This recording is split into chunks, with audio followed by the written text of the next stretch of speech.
Acclamons encore le Seigneur, il est vivant au matin de paix. Un matin de paix, l'esprit de mort et brise la voûte est cassée. La voûte est cassée, la peur est partie. Oh, je regarde tout esprit de peur dans le cœur. Quitte maintenant au nom de Jésus-Christ. Peur du lendemain, quitte. Peur de manquer, quitte maintenant au nom de Jésus-Christ de Nazareth. La peur de l'inconnu, je te regarde. Brisez, sors maintenant au nom de Jésus-Christ de Nazareth. C'est la foi qui agit maintenant. Alléluia. Gloire à Jésus-Christ, que son nom soit béni. Alléluia, que son nom soit exalté. Alléluia, alléluia. La mort est brisée, l'esprit de mort est brisé. Alléluia. Gloire à Jésus-Christ. On va encore beaucoup louer à la fin. Alléluia, le Seigneur est grand. Il va faire de grandes choses. Le Seigneur est merveilleux. Alléluia, nous prenons nos Bibles, nous disons Père Céleste, je te rends grâce. J'ai quitté ma maison pour ce lieu, pour écouter ta parole. Je suis là pour écouter ta parole. J'ai dit à tout esprit de distraction de s'éloigner de moi maintenant. Au nom de Jésus-Christ. Seigneur, je te rends grâce, car tu as déclaré pour moi que je connaîtrai la vérité. Et la vérité m'affranchira. Laisse la vérité de ta parole m'affranchir aujourd'hui. Au nom de Jésus-Christ, je t'ai ainsi prié. Amen. Événement, Dieu agit, étonnellement, Dieu agit. En ces lieux, étonnellement, Dieu agit, étonnellement, Dieu agit. Oh, Dieu des signes,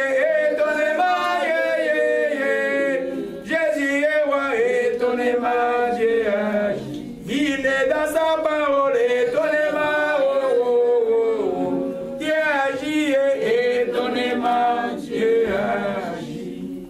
Alléluia, gloire à Jésus-Christ, le Seigneur agit. Beaucoup de louanges, amen. N'interrompez pas la louange. Des fois, j'ai senti un moment l'onction était coupée. Hein, quand vous êtes dans la louange, forcez-vous de louer. Quand vous sortez de la salle, pour ceux qui chantent, retournez vite chanter. Alléluia. Le Seigneur est grand. Amen. Beaucoup de joie, il fait beau. Déjà, l'été s'annonce. Amen. J'espère qu'il y a de l'été dans le cœur déjà. Amen. L'amour de la parole. Alléluia. Vous savez que si tu es chrétien, que tu n'as pas l'amour de la parole, ta chrétien sera, en anglais, on appelle ça boring. Donc, ennuyeuse. Hein, tu regardes la Bible avant de lire, tu te rends, la Bible aussi, il faut aussi, je lis encore la Bible. Ça devient comme un devoir.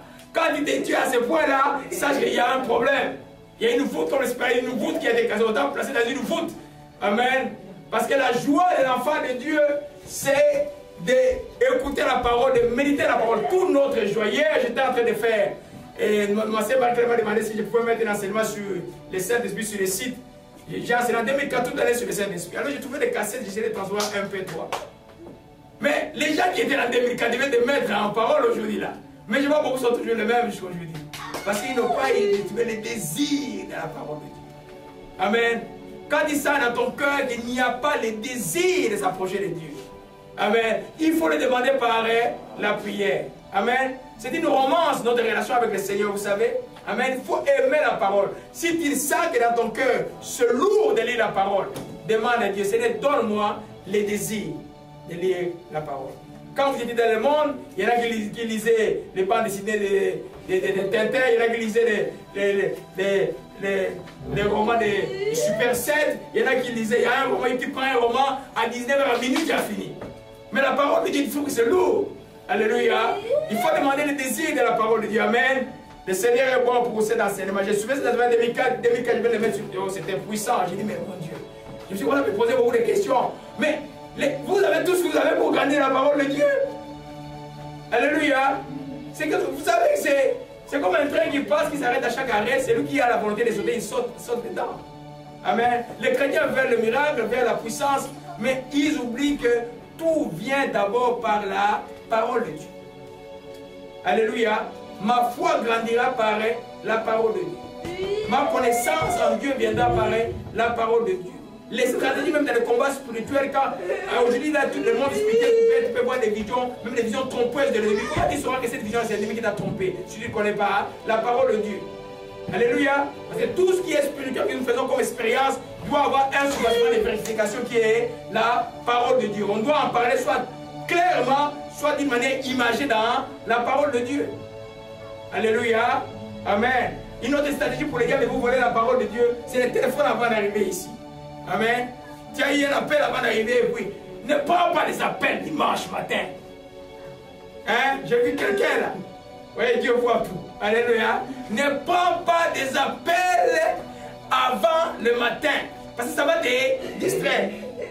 Une histoire qui est au Congo, est-ce que tu peux régler cela? Non. Mais un appel venant du Congo à 9h peut t'empêcher de communier avec ton Dieu parce que les soucis, tu commences à réfléchir et puis tu n'es plus concentré. Amen. Voilà pourquoi je ne prends pas le téléphone le jeudi et je ne prends pas le téléphone dimanche avant le culte. Moi, je peux vous appeler, mais vous ne pouvez pas m'appeler. Quand vous m'appelez, des fois, j'évite de prendre le message. Vous voyez un peu? Parce que ça peut distraire tout. Amen. Il faut faire des jours du Seigneur un jour de joie. C'est le jour de ta communion avec Dieu. Il y a 5 jours où tu fais les choses de la vie, Dieu te donne la force chaque matin et tout ça. Mais le jour où tu fais communion, franchement, c'est dimanche. Alléluia. Gloire à Jésus-Christ. Donc il faut faire attention. Alléluia. Amen. Nous prenons nos Bibles, nous retournons dans notre enseignement. Et c'est vraiment bon cet enseignement. Je l'ai suivi hier avant de le mettre sur le site. C'est vraiment bon, c'est vraiment bon. Allons dans Genèse chapitre 13. Alléluia, alléluia, alléluia. Gloire à Jésus-Christ, que son nom soit béni et soit exalté. Alléluia, alléluia. Amen.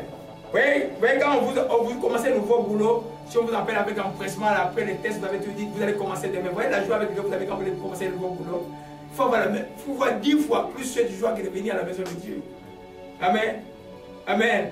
Vous voyez que quand on vient exalter Dieu, il y a quelqu'un qui a un cellulaire qui fermez le cellulaire s'il vous plaît. Alléluia. Amen. Vous voyez que les appels vous poursuivent. Alléluia. Amen. Amen. Genèse chapitre 13. Alléluia. Gloire à Jésus-Christ. Oh Mashika Madakaya. Alléluia. Amen. Nous sommes en train de continuer l'enseignement sur que nous avons titré l'autre. Je m'excuse, j'ai bonifié les titres. L'autre, le frère ou la sœur bien-aimée. Amen. L'autre, le frère ou la sœur bien-aimée, mais. Amen. On a vu que l'autre, ce n'était pas un méchant. Pierre les répond, dit que l'autre était parmi les justes. Il a été comme sauvé à travers le feu qui descendait, symbolisme des fins des temps qui va arriver. Quand on prend de l'Ancien Testament, dans Genèse, vous trouvez tout ce qui va arriver. Amen. Si on prend la fin des temps, c'est le plus simple, le déluge qui va détruire le monde, mais c'est le feu qui va descendre. L'autre est comme cet homme-là qui sort de là. Mais pourquoi Dieu a voulu par une circonstance qu'il soit séparé d'Abraham? C'est que nous sommes en train de voir comment gérer une séparation permise par Dieu. Alléluia. Ou une séparation qui peut être une bénédiction pour toi. Amen. On a vu il y a des dimanches que l'autre pouvait être un ombrage pour toi. Son nom veut dire couverture. Amen. Peut-être un ombrage pour toi. C'est une relation que tu as avec quelqu'un que tu aimes. Généralement charnellement fort, ou familialement fort, ou sanguinement fort. Mais cette personne-là va être un ombrage pour ta destinée. Vous savez, dans la destinée, il y a toujours ce qu'on appelle l'étape de la destinée. À un moment donné, il faut qu'il y ait dans ton canal. Si dans ton canal, tu es accompagné de l'autre, tu ne vas pas entrer dans ton canal. Il va t'effrayer. C'est pour te donner un enseignement pour te donner l'intelligence. Comment ne pas pleurer quand une séparation arrive. Ou quand même dire, non, non, non. Frère, soeur, toi, tu vas être avec moi parce que toi, avec moi, on ne peut pas marcher ensemble. Ami, tu es ami. Depuis deuxième primaire, on est ensemble. Mais toi, moi, ensemble, ça n'a rien donné. Maintenant, je prends ma destinée. Amen. Un des éléments de grande séparation d'amitié, c'est le mariage. Le mariage, c'est un élément. Oh, depuis qu'elle est mariée, elle s'occupe plus des amis. Oh, depuis qu'il est marié, il s'occupe. Mais c'est vrai, il doit plus s'occuper des amis. Amen. C'est vrai, il doit s'occuper. Bibliquement, c'est vrai.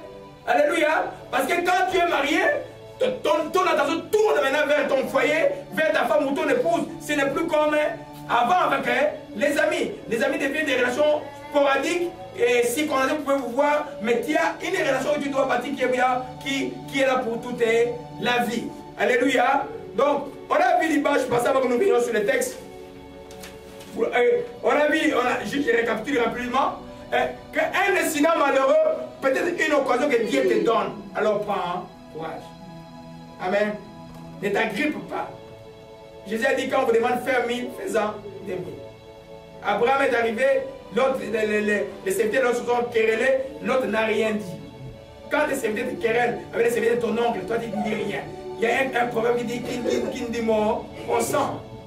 Et puis Abraham se lève dans toute sa vie, il dit il ne faut pas qu'il y ait entre toi et moi des disputes. Mais si tu vas à droite, moi je vais à gauche. Si tu vas à gauche, moi je vais à droite. Amen. C'est ce que nous allons voir à la fin aujourd'hui. Mais l'autre a regardé les plaines de Sodome et de Gomorrhe, qui était une verdure incroyable, qui était une richesse incroyable. Il a tout choisi pour lui. Abraham a dit non. Et Abraham a discuté. Non, il a dit vas-y. Il est allé vers le plein de Mamré. Alléluia. Amen. De nous montrer simplement, et c'est ce que je disais dimanche passé, que une séparation est toujours difficile, mais des fois c'est nécessaire pour aller à une seconde étape. Nous ne parlons pas de divorce là. Parce que je ne veux pas que les gens mal interprètent les choses. Nous ne parlons pas des clubs de couple en difficulté, où il n'y a pas d'adultère. Non, non, je ne parle pas de ça là. On a l'envie. Frère Laurent, je suis fatigué. Pasteur, je suis fatigué. Non, je ne parle pas de ça là.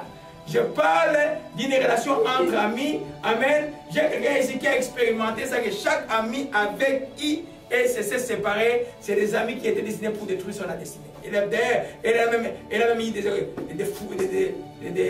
conséquences de mauvaises amitiés. C'est pas par avoir été mal accueilli dans ces pays-là. C'est pas quand vous tombez quelque part où les gens sont bien. Restez. Amen. Il y a des gens ici qui prennent plaisir au malheur des gens. Il y a des gens qui peuvent s'asseoir toute la journée parler du mal des gens. Ils sont là. Alléluia. Alors quand vous tombez quelque part où les gens ont l'amour de Dieu surtout, restez. N'allez pas expérimenter une nouvelle chose. Alléluia. L'autre a fait le choix d'aller vers le plein air de Sodome et Gomorrhe. Et on va voir la suite après. Alléluia. Amen. On a vu dimanche passé aussi quelques exemples. Je vous ai pris l'exemple d'Onésime pour juste votre connaissance, qui était un esclave. Amen. Et Onésime était esclave de Philémon. Amen. Il a fui l'esclavage à cause de la dureté. Et puis on l'a arrêté. C'était un délit de l'époque. Quand un esclave fuit la maison de son maître dans la loi romaine, on devait l'arrêter. En l'arrêtant, on l'a jeté en prison. Et en prison, il a rencontré la vie. Il a rencontré Paul qui l'a amené au Seigneur. Et puis Paul écrit à Philémon de les reprendre parce que maintenant il est une autre personne. Il y a des séparations comme ça qui peuvent être permises pour un temps. Amen.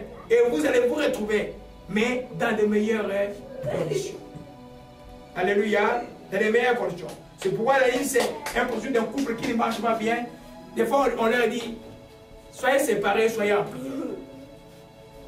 Peut-être que tu n'as pas encore, vous savez que autant dis avec ce que tu connais que de dis avec ce que tu ne connais pas. C'est-à-dire la loi de Dieu dit, tu ne divorces pas. Mais tout les circonstances, tout le temps montre que tu as raison de divorcer. Tu fais quoi?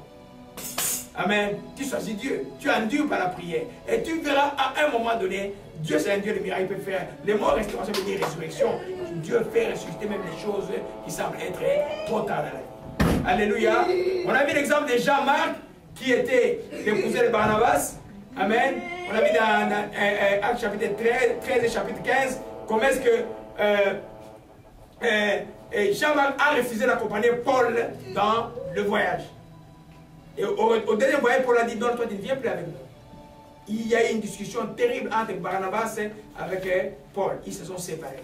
C'était l'opportunité pour Silas d'entrer dans le ministère. Ils sont allés, les fouets qui étaient destinés à Barnabas dans la prison, dans Actes chapitre 16, ont été maintenant, c'est Silas qui les a reçus pour la gloire de Dieu, parce qu'il a vu les murs trembler, que beaucoup des apôtres n'ont pas vu après une prière. Alléluia. voyez qu'il y a beaucoup d'éléments de séparation dans les corps de Christ qui font que si toi, tu es intelligent, c'est le but de l'enseignement, tu peux ne pas être piégé. Qu'est-ce qu'on voit aujourd'hui? Même quand l'église se divise, on voit l'amertume, parce que les gens ne comprennent pas. Amen. Juda et Israël ont été divisés par la volonté de Dieu. Salomon s'est préparé à faire la guerre. Le prophète lui dit non, cela est de la part de l'Éternel. Ne vous combattez pas entre frères. Ils ont restés des années, Israël impie, Juda craignant Dieu pour préparer l'avenir du Christ. Alléluia. Amen. Alors, on a vu aussi que c'était pour hériter une promesse. Parce que la promesse est généralement individuelle. C'est à toi que Dieu va parler, généralement. C'est à toi que Dieu va donner une promesse. Il ne va pas donner à toi personne. Amen. Quand tu es embrouillé par les amis, même, des fois je dis aux gens, surtout les chrétiens, avant de dormir, à partir de 23h, ne prends plus le téléphone. Sois en prière et dors. Tu as besoin que Dieu te parle. Si les gens qui s'appellent Dieu, c'est tard, ça t'embrouille sur le plan psychique, même sur le plan spirituel, tu vas voir, le matin ne sera pas bien. Alléluia. Quand tu prépares ta soirée de la prière, Dieu peut te parler clairement de beaucoup de choses. Dieu parle généralement par les promesses. Comme il a parlé à Abraham par une promesse. À l'autre a sorti la chose qu'il a vue, mais Abraham a reçu une promesse. Alléluia. Alors, c'est seulement après la séparation. Amen. Nous continuons aujourd'hui avec un incident malheureux pour arriver, pour que toi tu puisses grandir spirituellement. Alléluia. Amen. Vous savez que les gens croient que la croissance spirituelle c'est les dons. Non, non. La croissance spirituelle c'est la maturation de ce qu'on appelle le fruit de l'esprit. C'est un seul fruit. C'est l'amour, la joie, la paix, la patience, la bénédiction jusqu'à la maîtrise de soi. Si tu grandis dans ces choses-là, tu deviens un chrétien mûr. Donc un chrétien mûr, c'est un chrétien spirituel.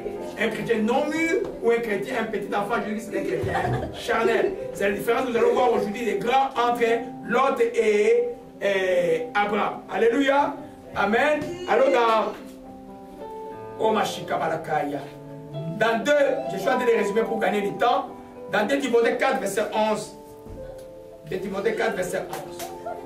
Nous continuons avec un incident malheureux pour arriver, peut devenir pour toi une bénédiction pour que tu grandisses spirituellement. Et généralement, c'est ça. Vous voyez l'amour avec lequel Paul parle Paul à Philippe, quand il écrit le texte de Philippe, il était tout haut. Il était en prison. La plupart, quand il écrit la lettre de Philémon, il était où? Il était en prison. Et regardez l'amour qu'il dégage alors qu'il écrit, alors que lui, il est dans la prison. Alléluia. Les épreuves qui t'arriveront comme chrétien vont te faire grandir spirituellement. Quand tous tes amis d'enfants vont te fuir, parce que toi, tu pries maintenant, ils commencent à se moquer de toi, tu commences à grandir spirituellement. Je vais vous raconter l'histoire de quelqu'un, un jeune garçon congolais. Il était brouillard, il était médecin stagiaire à l'époque, dans les années 85-86, à l'hôpital qu'on appelle l'hôpital général, l'hôpital Mamayemo. Et puis il y avait un vieux médecin qui était psychiatre, qui s'appelait docteur Passiecle. Et puis, les jeunes médecins, ils arrivaient le matin, dans le but des médecins stagiaires, ils voyaient le vieux psychiatre bien nu en train de prier. Il dit à ses amis à Lingala, viens à Béliboma. C'est-à-dire que le vieux est devenu malade. Amen. Amen. Mais il n'avait aucune révélation de Dieu à ce moment-là. Amen.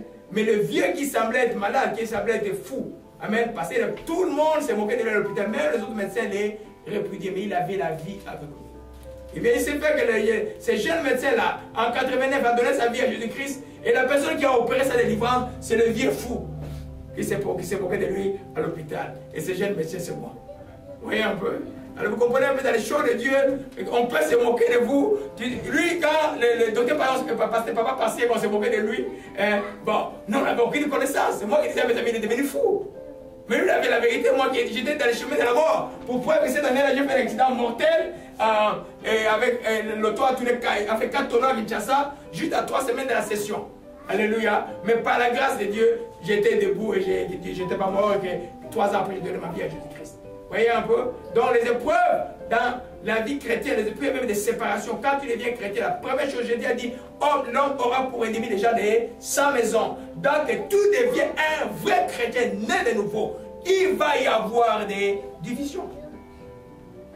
Pas voulu par toi, mais voulu par ton état spirituel maintenant qui est nouveau, parce que toi maintenant tu es né en Christ, les autres sont encore dans le pénombre des ténèbres.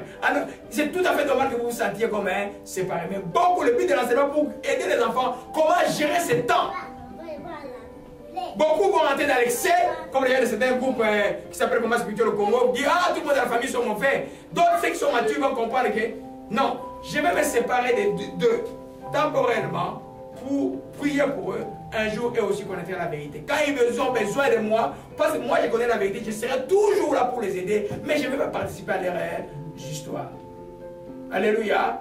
Donc, à un moment donné, quand tu as de pression et quand tu deviens chrétien, un vrai chrétien, sois sûr qu'il y aura des divisions entre les toi. Jésus l'a dit, l'homme aura pour ennemi les gens de sa maison, le fils sera divisé du père, la mère sera divisée de la fille. Alléluia. Amen. On va aller rapidement parce que j'ai beaucoup de choses à vous dire. Amen. Donc, 2 Timothée 4, verset 11. Amen. Si vous voyez que je vous parle rapidement, amen, faites un signe comme ça. Dites faites un signe. Si vous voyez que je parle rapidement, faites un signe. Comment dire que dimanche passé, je parlais trop rapidement. Alléluia. Que Dieu m'aide. Alléluia. Amen. 2 Timothée 4, verset 11. Nous parlons de Jean-Marc. Amen. Jean-Marc, vous voyez que dans Actes chapitre, retournez un peu dans Actes chapitre 13. Amen. Ah non, Actes chapitre 15, verset 39, que la sœur nous avait donné dimanche passé. Amen. Actes 15.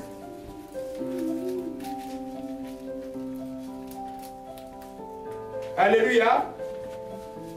À partir du verset 36, nous parlons maintenant du principe que pour grandir spirituellement, il faut la séparation nécessaire. Commençons au verset 36. Quelques jours s'écoulèrent, après lesquels Paul dit à Barnabas, retournons visiter les frères dans toutes les villes où nous avons annoncé la parole du Seigneur, pour voir en quel état ils sont. Barnabas voulait aussi amener Jean, surnommé Jean-Marc. Ce sont cousins, comme nous avons dit. Amen. Dans le premier voyage, dans le deuxième voyage, Jean-Marc a dit, je ne pars pas avec vous. Et maintenant, le cousin dit non, on va l'amener. Mais Paul jugea plus convenable de ne pas prendre celui qui les avait quittés pour la Pamphylie, qui ne les avait pas accompagnés à leur œuvre. Amen. Ces dissentiments furent assez vifs pour être cause qui se séparaient l'un de l'autre. Barnabas, prenant Marc avec lui, s'embarqua pour l'île de Chypre. Paul fit le choix de Silas et recommandé par les frères à la grâce du Seigneur, il parcourut la Syrie et la Sicile. Alléluia. Donc, vous voyez qu'ils se sont séparés. C'était pas bon. Mais regardez maintenant dans 2 Timothée. Qui a écrit l'épître de Timothée? C'est Paul, n'est-ce pas? Il écrit à qui? À Timothée qui est le jeune pasteur. Alléluia. Il dit ici, il dit au verset 11, dans commençons au verset 10 parce que je vais un peu vous faire rire dessus. Démas m'a abandonné pour le siècle présent. Amen.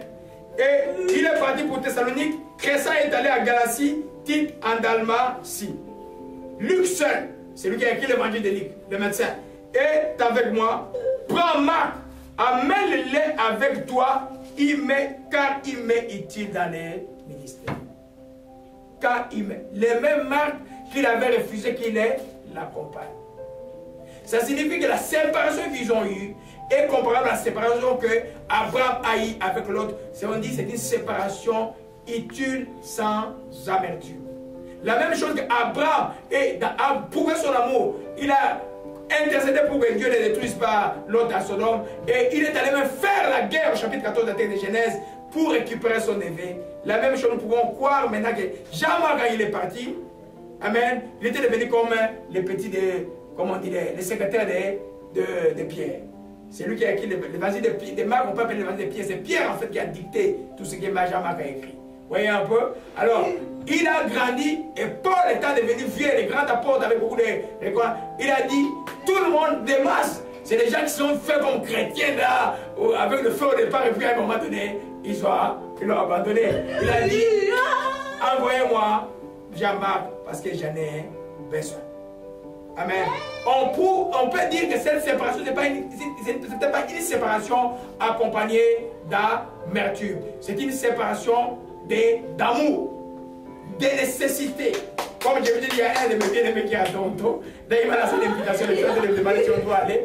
Amen. C'est une séparation de nécessité de tout, que cette personne ne peut pas faire le ministère avec toi parce que ça va être beaucoup de problèmes. Vous comprenez un peu? Mais Dieu, c'est Dieu qui appelle, ce n'est pas nous les hommes qui appellent. Qui appelle les hommes. Alléluia. Dieu peut appeler quelqu'un, mais cette personne ne peut pas nécessairement être avec toi, par exemple. Alléluia. Ce n'est pas la dimension de l'état qu'Abraham a eu quand ils sont séparés de l'autre. C'est un tas de paix et d'amour. Il dit, choisis où tu veux. Quand tu seras dans les problèmes, je serai là pour toi. Alléluia. Nous voyons maintenant, alléluia, Luc est seul avec moi. Prends Jean-Marc, amène avec moi quand il m'est utile pour les ministères.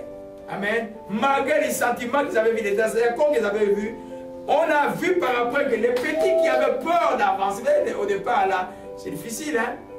Je m'appelle un jour, je devais aller, on est allé prier à l'hôpital, je vous ai raconté ce témoignage à l'hôpital Sainte-Justine. Ma soeur est vraiment envoyée, il y a un Congolais dont l'enfant avait, Geoffrey, il a terminé l'université l'année passée, et il avait 13 ans, il était quadraplégique, donc paralysé des 4 membres à Sainte-Justine, sans aucune cause apparente.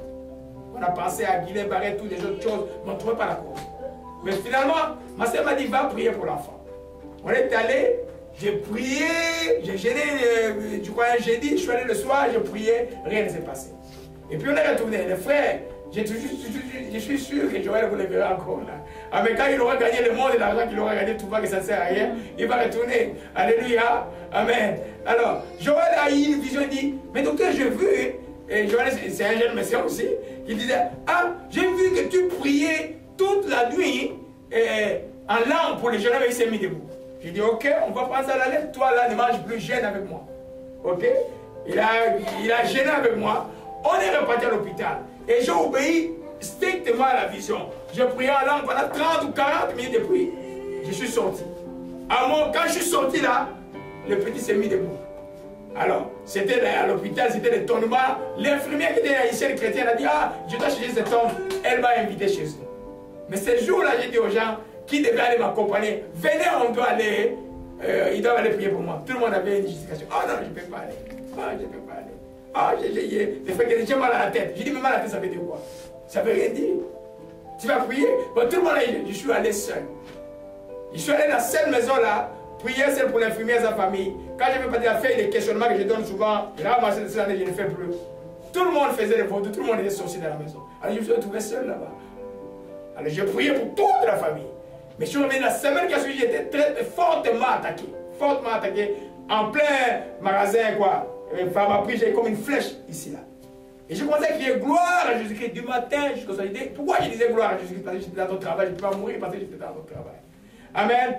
Mais après, les mêmes frères ont toujours été avec moi jusqu'au jour où je les ai abandonnés. Je pensais me parler, je pleurais, mais je priais pour Guinée pendant qu'on pouvait chanter. Vous comprenez un peu? Tu dois être habité un amour quand tu es de Dieu, l'amour doit être ta marque. Amen. Tu dois être ta marque. Quand il y a une séparation, tu ne deviens pas ennemi pour la personne. Tu dois pouvoir bénir la personne. Alléluia. Amen. Il y a des choses qui sont favorisées aussi par Dieu. Amen. Tu vas retrouver Paul et Jean-Marc a trouvé Jean-Marc meilleur. Onésime, qui s'est séparé de Philémon, a été trouvé aussi meilleur. Alléluia. Amen. Alors, vous voyez que je ne parle quel rapport avec grandir spirituellement. Vous voyez un peu Abraham après la séparation de l'autre. Juste après la séparation, l'autre a sorti toutes les belles plaines. Abraham n'a pas dit, ah, ce n'est pas égoïste. Effectivement, il était égoïste. Il est radin. Effectivement, il était radin, on va voir cela. Amen. Il n'a rien laissé. Il n'a pas dit, oncle, je prends quand même la moitié des... J'ai des belles personnes là, prends la moitié. Non, il a pris tout ce qu'il y avait de c'est écrit dans la Bible. On va le voir. Et puis Abraham s'est tourné vers les chaînes de Barmel. C'est des arbres, c'est des chaînes de Barmel. Alléluia. Amen.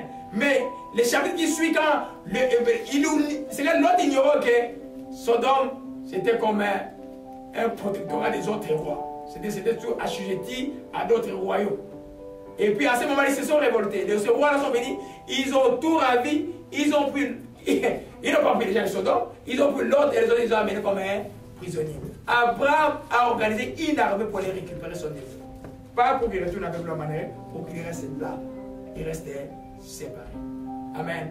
En d'autres termes, des fois, tu peux demeurer séparé à quelqu'un. Lui, il prend sa destinée, toi, tu prends ta destinée. Alléluia. On a encore un autre exemple à la Bible. Vous voyez, quand Jacob retournait, Jacob est retourné, ils se sont rencontrés avec Esaïe. Il craignait qu'Esaïe puisse se venger. Il s'est humilié 7 fois. Il avait demandé pardon à Esaïe, son frère. Son frère l'a embrassé. Il a dit, viens, on part ensemble. Jacob a dit non. Amen. Jacob a sur les chemins de Sukkot. Esaïe a sur les chemins de la montagne de Séir, qui était son lieu.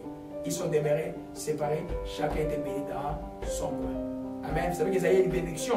Une bénédiction, Esaïe, donc c'est être béni par le travail, par la force. Alléluia. Gloire à Jésus-Christ. Amen. Je vois trop silencieux, je n'aime pas ça. Amen. Amen. Alléluia. Alors donc, nous comprenons que spirituellement, quand il y a une séparation, c'est une occasion que Dieu te donne de grandir spirituellement par le biais du pardon. Amen. Tu ne peux pas, Jésus, tu ne peux rien hériter de Jésus-Christ de Nazareth si tu ne pardonnes pas. Déjà joue. Rien. C'est pas le pardon là, c'est un acte de foi. Tu dois t'exercer, je dis exercer à pardonner. Amen. C'est toi qui t'ajoutes, tu commences à bénir les gens. Amen. Avant, on n'a pas gardé l'amertume. Parce qu'il savait, lui, c'est lui qui avait la promesse. Il savait que lui, il était béni. Amen. Comme un vrai père spirituel ne peut pas s'éviter d'un enfant spirituel qui ne comprend pas les choses. Parce que l'enfant ne comprend absolument rien. Alléluia. Amen. Il y a quelques années, en 98, il y avait à la maison de prière comme une révolution des palais. Et puis, après, les gens m'ont convoqué, on a prié, j'ai prié, tout à l'heure, pendant 15 minutes, je suis parti. Et puis, parce que j'avais dit à quelqu'un que ta fille ne chante pas la chorale. Il est dit non, le pasteur n'aime pas ma fille. Il dit, la fille ne chante pas la chorale parce qu'elle ne marche pas bien. Quel temps après, ma fille elle est tombée enceinte. Alors le frère, maintenant, quand les gens ont vu que le pasteur avait raison, il a commencé à rater par lui-même, il est raté par la porte des robes. Il n'a pas dit aux autres qu'il avait causé le problème. Vous voyez un peu? Mais un frère, jeune frère camerounais, venait me dire qui étudiait, qui faisait l'ingénierie à l'université, venait me dire, frère Laurent, tu sais, Dieu m'a dit une parole pour toi. Tu as donné la nourriture au chien. Pourquoi as-tu donné ma nourriture au chien? Où tu as trouvé ça? Dans la Bible, il y a une parole qui dit ainsi. Alors, tu as donné des choses qui avaient une grande valeur aux gens qui n'étaient pas encore prêts. Alléluia. Amen. C'est pour nous dire simplement que quand tu es en position d'autorité, ou même tu es un grand frère de la famille, les petits frères font des choses qui ne sont pas correctes, laisse-les aller. Bénis-les. Quand le feu va le brûler un peu, il va revenir. Alléluia. Toi, ne te rabaisse pas. On peut même quitter le spirituel, même dans les sociales. C'est extrêmement important. Ne perds pas ta position en cherchant à pouvoir récupérer, en cherchant à justifier, ça ne sert à rien. Alléluia. Gloire à Jésus-Christ. Amen. Donc, nous voyons qu'Abraham, malgré le fait que l'autre a changé de belle plainte, juste quelques temps après l'autre a été pris en otage, Abraham a organisé une armée pour risquer sa vie pour son neveu. Alléluia, gloire à Jésus-Christ. Amen. Nous allons au troisième principe. On peut se séparer, comme j'ai l'ai dit tout à l'heure, et être tout le temps une bénédiction pour l'autre. Comme chrétien, chaque fois que tu ne peux être, voyez d'abord ta bouche là. La Bible dit que de ta bouche qui ne sorte pas de l'eau amère et de l'eau douce. Ce qu'on appelle malédiction, c'est quoi? C'est dire les mauvaises choses de ta bouche. Comme enfant de Dieu, comme c'est les sources de vie qui coulent de ton sein qui est ton cœur, tu ne peux, quelle que soit la séparation, quelles que soient les choses qui sont arrivées, tu dois pouvoir sortir de l'eau douce, bénir la personne. Amen. Pas en public, quand tu pries seul. Amen. Les gens ne savent pas gérer l'amertume. L'amertume, par exemple, quand il y a une séparation, ce qui est dans le cœur des gens, c'est l'amertume. Si tu dis, ah, je vais un peu